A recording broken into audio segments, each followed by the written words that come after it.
Today we're going to talk about the origin of Bheeshma. Bheeshma is one of the Kuru elders. He's a very important player, and you're going to hear a lot about him. But today we're going to talk about how he came about. So in ancient times there was a king, and his name was Mahavishya. He was very prosperous and lived a great life. And when he died, he entered Indra's abode, his heavenly abode. And while he was there, Ganga, a goddess, emerged, and a great gust of wind blew, and all of her clothes came off. So there she was, stark naked, and everyone else, all of the celestials, looked away, except for Mahavishya. He was so taken by her beauty. Witnessing this, Brahma was very angry with him, and he cursed him. And he said, because of this act, which was disrespectful, you are going to have to return to Earth, and you will have to live a full life. He is going to go back, and he is going to be a king's son, whose name is Pratipa. Meanwhile, Ganga actually liked it. She was turned on by this fellow that was bold and gazed at her beauty. So keep that in mind. There's a definite sexual theme going on here, and it's pretty exciting. So there is a second story that is happening simultaneously. Vashita's cow is a very famous heavenly cow by the name of Nandini. And Nandini has special gifts and powers. And there was a woman that she wanted her husband, his name is Dayao, to steal it and bring it to her. And he was, basically whipped. And so he says, okay, fine. And so he grabs his 8 brothers.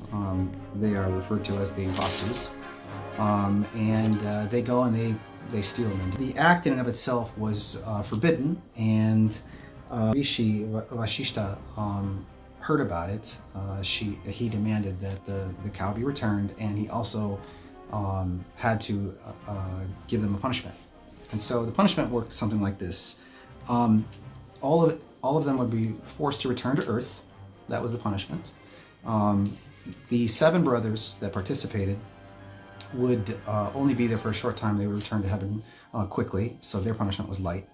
Whereas Dayu would return to Earth for an entire lifetime. That was a pretty hefty penalty back in those days. But there were some things that they made stipulations about. Right? So first, he would be virtuous. Second, he would be powerful. Third, he would be super learned in the Vedas, the religious arts, and that was really important. And but the last element was the sad part, and that was that he would never have children, and he would never be allowed to enjoy women. So he would be celibate. But for a pious and virtuous person, that wasn't something that was uncommon. Many people gave up these pleasures in order to honor the gods.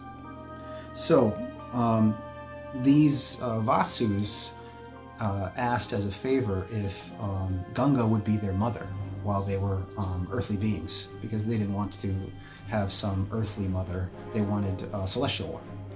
And she agreed.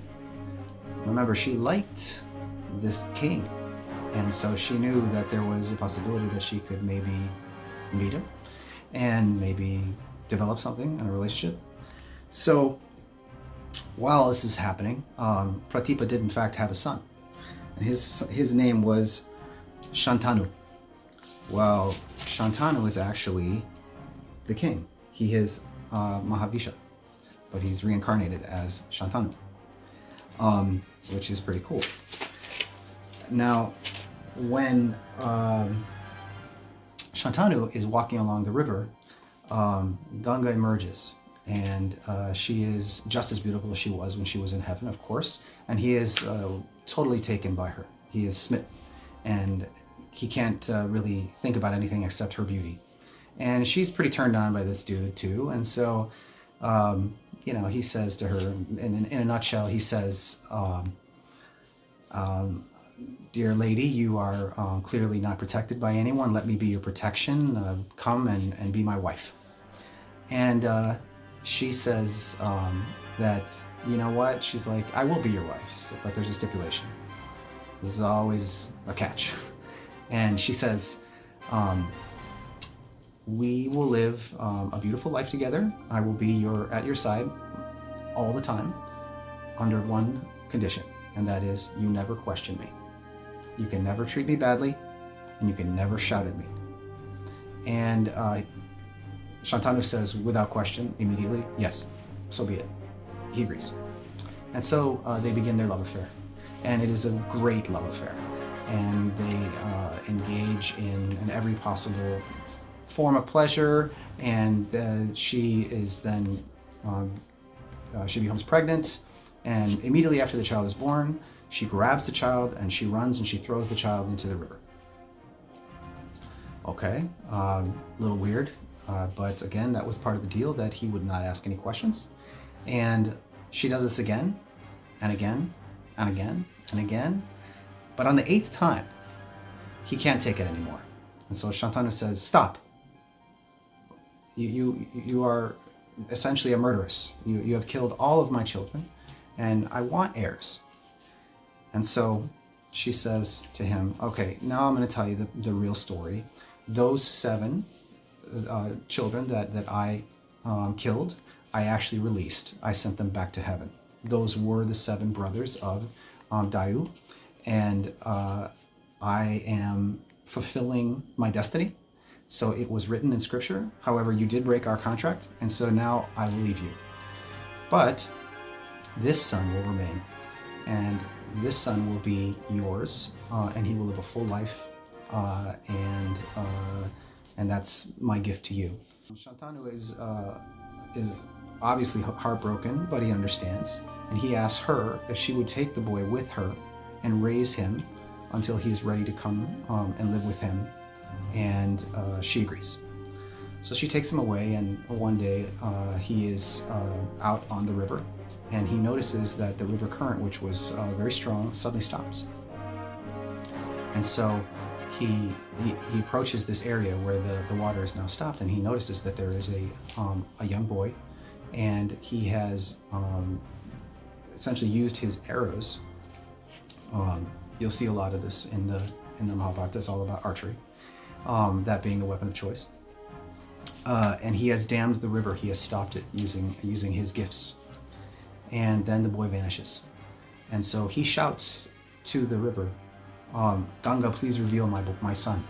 He knows who this is. And sure enough, she rises with the boy, and she says, yeah, you're right, that's him. And this is your son. And that is the birth and the beginning of the life of Bheeshma. Devavrata is his first name. He will receive the name Bheeshma later, and that is because he takes a vow of celibacy, and to be, I guess, he is the most devout and the most faithful, and he follows Dharma. So that's that for today. I hope you enjoyed it.